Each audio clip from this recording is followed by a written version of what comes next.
Power വിഷന്റെ എല്ലാ മാന്യ പ്രേക്ഷകർക്കും വേഗം വരുന്നവനായ യേശുക്രിസ്തുവിൻ്റെ ധന്യനാമത്തിൽ എൻ്റെ സ്നേഹവന്ദനത്തെ അറിയിക്കുന്നു.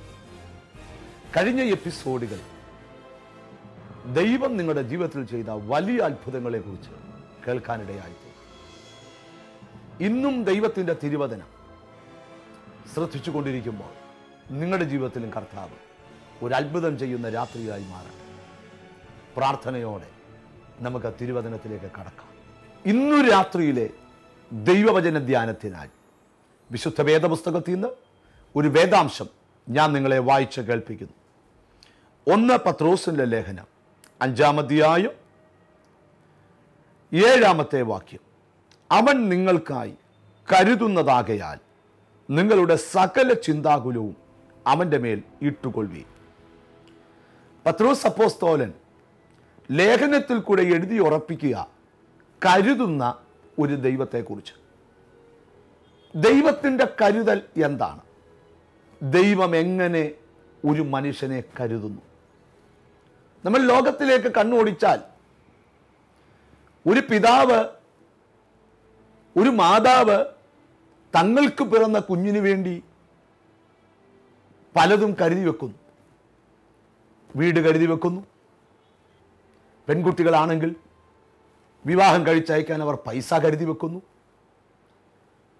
തലമുറകൾക്ക് ഭാവിയിൽ ജീവിക്കാനുള്ള പലതും കരുതി വെക്കുന്നു.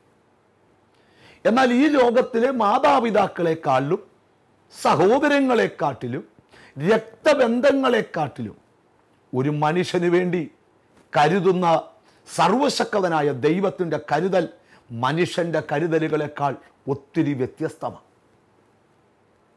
ചിലർക്ക് ആഴമേറിയ ഒരു നിരാശ വരാറുണ്ട്. എനിക്ക് വേണ്ടി കരുതാൻ ആരുമില്ലല്ലോ, എനിക്ക് വേണ്ടി കരുതുവാൻ രക്തബന്ധങ്ങളില്ലല്ലോ, എനിക്ക് വേണ്ടി കരുതാൻ സ്നേഹിതരില്ലല്ലോ. ഇതാ വചനം ശ്രദ്ധിച്ചേ.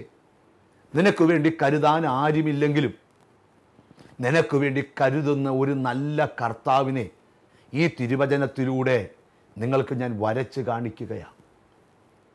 എന്താണ് കർത്താവിൻ്റെ കരുതൽ? മനുഷ്യർക്ക് കരുതാൻ ഒക്കുന്നതിനും അപ്പുറമായി കരുതുന്നവനാണ് സർവശക്തനായ ദൈവം. മനുഷ്യരാര് കരുതിയാലും ദൈവം കരുതുന്നിടത്തോളം വരത്തില്ല. ദൈവത്തിൻ്റെ കരുതൽ എന്താ? 118-ാം സങ്കീർത്തനത്തിൽ വായിക്കുന്നു, അതിന്റെ 13-ാമത്തെ വാക്യത്തിൽ വായിക്കുന്നു, വീഴുവാൻ തക്കവണ്ണം ശത്രു എന്നെ തള്ളി, എങ്കിലും യഹോവ എന്നെ സഹായിച്ചു. നീ വീഴാൻ തക്കവണ്ണം, നിലംപരിതാകത്തക്കവണ്ണം, നിന്റെ കുടുംബം മുടിഞ്ഞു പോകത്തക്കവണ്ണം, നിന്റെ ഭാവി തകർന്നു പോകത്തക്കവണ്ണം പലവട്ടം ശത്രു നിന്നെ തള്ളി, എങ്കിലും നിനക്ക് വേണ്ടി കരുതുന്ന ദൈവം തൻ്റെ തൃക്കൈ നീട്ടി നിന്നെ സഹായിക്കുന്നു. സ്നേഹിത, നിനക്ക് വേണ്ടി കരുതാൻ ഈ പ്രപഞ്ചത്തിൽ ഒരു മനുഷ്യനും ഇല്ലേലും നീ പേടിക്കണ്ട. നിനക്ക് വേണ്ടി കരുതുന്ന ഒരു കർത്താവിനെ ഈ തിരുവചനം വരച്ച് കാണിക്കുക. 91-ാം സങ്കീർത്തനം 12-ാം വാക്യം. നിന്റെ കാൽ കല്ലിൽ തട്ടിപ്പോകാതിരിക്കേണ്ടതിന് അവൻ നിന്നെ കൈകളിൽ വഹിച്ചുകൊള്ളൂ. സ്നേഹിത, നിന്റെ കാലൊരു കല്ലിൽ പോലും തട്ടാതെ, നിന്റെ കാലൊരു കല്ലിൽ പോലും കുടുങ്ങിപ്പോകാതെ നിനക്ക് വേണ്ടി കരുതുന്ന ദൈവം നിന്നെ കാക്കുകയാണ്. വേദപുസ്തകത്തിലേക്ക് നമ്മുടെ ചിന്തകളെ നമുക്കൊന്ന് കൊണ്ടുപോകാം. ദൈവത്തിൻ്റെ കരുതലുകൾ എത്ര വ്യത്യസ്തകരമാണ്. വേദപുസ്തകത്തിൽ, ഉൽപ്പത്തി പുസ്തകത്തിൽ അബ്രഹാം എന്നൊരു ദൈവപുരുഷനെ കാണാം. അബ്രഹാമിനോട് ഒരിക്കൽ ദൈവം പറയുകയാ, നിന്റെ ഏകജാതനായ മകനെ മോറിയ മലയിൽ കൊണ്ട് എനിക്ക് വേണ്ടി യാഗം കഴിക്കണം. അബ്രഹാമിന്റെ മകനായ ഇസഹാക്കിനെ മോറിയ മലയിൽ കൊണ്ട് യാഗം കഴിക്കുവാൻ ദൈവം ആവശ്യപ്പെടുക. ഒരു ചോദ്യം, ദൈവത്തിന് അബ്രഹാമിന്റെ മകനായ ഇസഹാക്കിനെ കൊന്നിട്ട് എന്ത് നേടാനാ? ദൈവത്തിൻ്റെ ചോദ്യം ഇതേ ഉള്ളൂ, നിന്റെ മകനേക്കാൾ, നിന്റെ ഭാര്യയേക്കാൾ, നിന്റെ സമ്പത്തിനേക്കാൾ, നിനക്കുള്ള എല്ലാത്തിനേക്കാൾ നീ എന്നെ സ്നേഹിക്കാൻ തയ്യാറാണോ? അതാണ് ദൈവത്തിൻ്റെ ചോദ്യം. ദൈവം നിനക്ക് വേണ്ടി കരുതാൻ തയ്യാറാ. പക്ഷെ നിന്റെ ജീവിതത്തിൽ നിന്ന് എന്തു ചോദിച്ചാലും അത് നീ ദൈവത്തിന് വേണ്ടി കൊടുക്കാൻ തയ്യാറാണോ എന്നുള്ളതാ ദൈവത്തിന് അറിയണം. അബ്രഹാം തന്റെ മകനും കൊണ്ട് മോറിയാമല കയറുന്ന രംഗം ഉൽപ്പത്തി പുസ്തകം 22-ാം അധ്യായത്തിലുണ്ട്.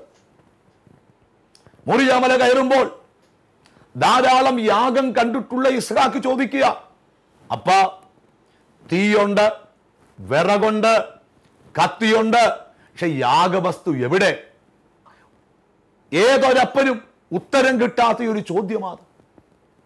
എന്നാൽ അബ്രഹാം ഇസ്ഹാക്കിനെ പിടിച്ചു മാറോടണച്ചിട്ട് പറയുക, യഹോവ നമുക്ക് വേണ്ടി ഒരാട്ടിൻകുട്ടിയെ കരുതിക്കൊള്ളും. എന്റെ ഭാവനയിൽ ഒരു കാര്യം പറയട്ടെ, അബ്രഹാമിന് ഉറപ്പുണ്ട്, എന്റെ മകനെയും കൊണ്ട് ഈ മോറിയാമല കയറുന്നെങ്കിൽ തിരിച്ചിറങ്ങി വരുമ്പോൾ എന്റെ മകനുമായി തന്നെ ഇറങ്ങി വരാൻ ദൈവത്തിന്റെ കരുതൽ മോറിയാമലയുടെ മുകളിൽ ഉണ്ടാകുമെന്ന് അബ്രഹാമിന് പൂർണ്ണ ഉറപ്പുണ്ടായിരുന്നു. എന്റെ ചിന്ത പറയട്ടെ, യഹോവയെ ഒരു ആട്ടിൻകുട്ടിയെ കരുതിക്കൊള്ളുമെന്ന് ഈ മലയിൽ നിന്ന് അബ്രഹാം പറയുമ്പോൾ അങ്ങേ മലയുടെ താഴ്വരയിൽ ഒരു ഇടയൻ ആയിരക്കണക്കിന് ആടുകളെ മേയിച്ചുകൊണ്ട് നിൽക്കുകയാണ്. ഇടയൻ ആടുകളെയെല്ലാം വടികൊണ്ട് നിയന്ത്രിക്കുമ്പോൾ ഇടയന്റെ വാക്ക് കേൾക്കാതെ ഒരാട് മല കയറുക. എന്താ കാര്യം? ഇങ്ങേ മലയിലൂടെ കരുതുന്ന ദൈവത്തിന്റെ കാര്യം പറഞ്ഞുകൊണ്ട് അബ്രഹാം മല കയറുമ്പോൾ അങ്ങേ മലയിലൂടെ ആമി ദൈവത്തിന്റെ കരുതൽ നടന്നു കയറുക. സ്നേഹിത, നിനക്കു വേണ്ടി കരുതാൻ കഴിയുന്നൊരു കർത്താവിനെ ഈ പുസ്തകത്തിലൂടെ വരച്ചു കാണിക്കുമ്പോൾ, നിന്റെ ജീവിതത്തിലൊരു പ്രതിസന്ധി ഘട്ടം വരുമ്പോൾ നീ വിശ്വാസത്തിന്റെ പ്രഖ്യാപനം നടത്തണം. ഈ പ്രസംഗം കേട്ടുകൊണ്ടിരിക്കുമ്പോൾ സ്വന്തമായൊരു വീട് നിനക്കില്ലാത്ത വ്യക്തിയായിരിക്കാം, സ്വന്തമായി 5 സെന്റ് ഭൂമിയില്ലാത്ത വ്യക്തിയായിരിക്കാം, എന്തിന് സ്വന്തമായി നല്ലൊരു വസ്ത്രം പോലും ഇല്ലാത്ത വ്യക്തിയായിരിക്കാം. എന്നാൽ ഞാൻ വേദപുസ്തകത്തിൽ നിന്ന് വിളിച്ചു പറയട്ടെ, നിനക്ക് വേണ്ടി എല്ലാം കരുതുന്ന ഒരു യേശു ഈ പ്രസംഗം നടന്നുകൊണ്ടിരിക്കുമ്പോൾ നിന്റെ ചാരേ നിപ്പുണ്ട്. അവൻ പറയുന്നത് ശ്രദ്ധിച്ചേ, പെറ്റ തള്ള കുഞ്ഞിനെ മറന്നാലും നിന്നെ ഞാൻ മറക്കത്തില്ല. സ്നേഹിത, രക്തബന്ധങ്ങളെല്ലാം നിന്നെ മറക്കും. ഒരിക്കൽ ബോംബെയിൽ ഒരു മീറ്റിംഗിൽ ഞാൻ പ്രസംഗിക്കാൻ പോയപ്പോൾ മട്ടുങ്കേ എന്ന് പറയുന്ന സ്ഥലത്ത് അവിടെയുള്ളൊരു ദൈവവൃത്യൻ ഒരു സ്ത്രീയെ എന്നെ കാണിച്ചു. ബ്രദർ, ഈ സ്ത്രീ 2 കുഞ്ഞുങ്ങളെ പ്രസവിച്ചു, 2 പേരെയും 1000 രൂപയ്ക്ക് വിറ്റു. നോക്കിയേ, നൊന്ത് പ്രസവിച്ച അമ്മ കുഞ്ഞിനെ മറക്കും. നിന്നെ പലരും മറക്കാം, പക്ഷെ നിനക്ക് വേണ്ടി കരുതുന്നൊരു കർത്താവ് പറയുക, ഒരിക്കലും ഞാൻ നിന്നെ അനാഥനായി വിടുന്ന ദൈവമല്ല. സ്നേഹിത, ഈ മെസ്സേജ് കേട്ടുകൊണ്ടിരിക്കുമ്പോൾ അനാഥത്വം നിന്റെ ജീവിതത്തെ വേട്ടയാടുന്നുണ്ടെങ്കിൽ ധൈര്യമായി നിനക്ക് വിശ്വസിക്കാം, നിനക്ക് സന്തോഷിക്കാം. നിനക്ക് വേണ്ടി കരുതുന്ന ഒരു നല്ല കർത്താവുണ്ട്. ഇങ്ങേ മലയിലൂടെ അബ്രഹാം നടന്നു കയറുമ്പോൾ അങ്ങേ മലയിലൂടെ ദൈവത്തിന്റെ കരുതൽ നടന്നു കയറുക. ദൈവത്തിന്റെ കരുതലിനെ കുറിച്ച് ഞാൻ പ്രസംഗിക്കുന്ന പ്രസംഗം നീ നിന്റെ ഭവനത്തിലോ മറ്റെവിടെയെല്ലാം ഇരുന്ന് ഈ വചനം കേട്ടുകൊണ്ടിരിക്കുന്നെങ്കിൽ നീ വിശ്വസിക്കാൻ തയ്യാറായാൽ നിനക്ക് വേണ്ടി കരുതുന്ന കർത്താവിൻ്റെ കരം നിശ്ചയമായും ഈ പ്രസംഗം നടന്നുകൊണ്ടിരിക്കുമ്പോൾ തന്നെ നിന്റെ ജീവിതത്തിൽ ചലിക്കാൻ ആരംഭിക്കും. സകല വഴിയും അടയപ്പെട്ടാണ് ഇന്ന് രാത്രി ഈ TV പ്രോഗ്രാമിന് മുമ്പിൽ നീ ഇരിക്കുന്നതെങ്കിൽ ഭയപ്പെടണ്ട, കർത്താവിൻ്റെ കരുതൽ അറിയുന്ന ദിവസങ്ങൾ വളരെ അടുക്കൽ വന്നിരിക്കുക. തിരുവചനത്തിന്റെ വെളിപ്പാട് നിന്നുകൊണ്ട് ഞാൻ നിങ്ങളോട് പറയുകയാ, ഏലിയാവിന്റെ അടുക്കലേക്ക് ഒരു കാക്ക വരുന്നു. നമ്മുടെ അതിലേക്കൂടെ പോകുന്ന ക്രാക്ര എന്ന് പറയുന്ന കൊച്ചു കാക്കയല്ല, വലിയ റാബൽസ്, വലിയ മലങ്കാക്ക. കാക്കയുടെ പാരമ്പര്യം എന്താ? നമ്മുടെ വീട്ടിലെ പിള്ളേര് ഒറ്റയ്ക്ക് നിന്ന് അപ്പം തിന്നാൽ പമ്മി ഇരുന്ന് തട്ടിപ്പറിച്ചോണ്ട് പോകുന്ന കള്ളിക്കാക്ക. ആ കാക്കയുടെ വായിക്കകത്ത് എൻ്റെ ദൈവം അപ്പം ഫിറ്റ് ചെയ്തു ഒരു ഭക്തനെ പോറ്റാൻ. കാക്കയായിപ്പം കാറ്ററിംഗ് സർവീസ് നടത്തുന്നു. ഇതാ ദൈവത്തിൻ്റെ കരുതൽ. ഭാവനയിൽ നിങ്ങളതൊന്ന് കണ്ടേ. എലിയാവും ഇടങ്കാലിരിക്കുക. ആദ്യത്തെ കാക്ക വരുന്നു. കൊച്ചു കാക്കയല്ല, വലിയ റാബൽസ്. ആ കാക്ക വേദപഠിതാക്കളുടെ അഭിപ്രായം അനുസരിച്ച് 12 ദോശ ഒറ്റ ട്രിപ്പിൽ എടുത്തുകൊണ്ട് വരാൻ കഴിവുള്ള കാക്കയാ. ആദ്യത്തെ കാക്ക കൊണ്ടുവന്ന അപ്പം ഏലിയാവിൻ്റെ കയ്യിൽ വെച്ചു. രണ്ടാമത്തെ കാക്ക കൊണ്ടുവന്ന് ഇറച്ചി കയ്യിൽ വെച്ചു. ഏലിയാവ് കണ്ണടച്ച് പ്രാർത്ഥിച്ചു, കർത്താവെ തന്ന അപ്പത്തിനായി ഇറച്ചിക്കായി സ്തോത്രം. കണ്ണു തുറന്നപ്പം 3 കിലോമീറ്റർ ദൂരത്തിൽ കാക്കകൾ ലൈൻ നിൽക്കുക. ഒരു കാക്കയുടെ വായിൽ അപ്പം, മറ്റൊരു കാക്കയുടെ വായിൽ ഇറച്ചി. എന്തിനാ? ഏലിയാവ് ഒരു അപ്പം തിന്നാൽ അടുത്ത അപ്പം വെക്കാനായി. സ്നേഹിത, ഒരു ഭക്തനെ കുറിച്ച് ദൈവത്തിന്റെ കരുതൽ ഇത്ര വലുതാണെങ്കിൽ നിന്നെ കുറിച്ച് എൻ്റെ ദൈവത്തിന് കരുതലില്ലയോ?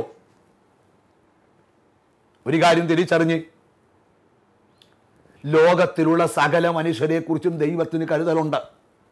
പക്ഷെ ദൈവത്തെ അറിയുന്നവനെ കുറിച്ചുള്ള കരുതൽ വലിയ കരുതലാണ്.